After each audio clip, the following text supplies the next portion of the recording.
let's talk about lyrics and why they are important. So, unlike any other instrument, as well as producing a beautiful sound, singers are responsible for communicating with language a different story, and on top of that, emotion as well. So, when you're approaching a new piece, why don't you put the learning of the words first and foremost ahead of learning the notes?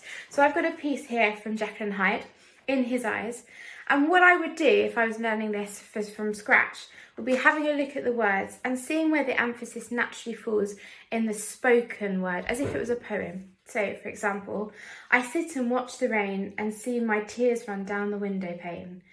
Now, it'd be really easy to go quite mechanical on that and quite robotic. That's where we're going to need to look at the speech and where the natural speech patterns fall, and where, if we were reading this as a script or as a poem, we would naturally place that emphasis. So, I sit and watch the rain and see my tears run down the window pane. That gives me an idea of how I'm going to sing it and where I'm going to put the emphasis.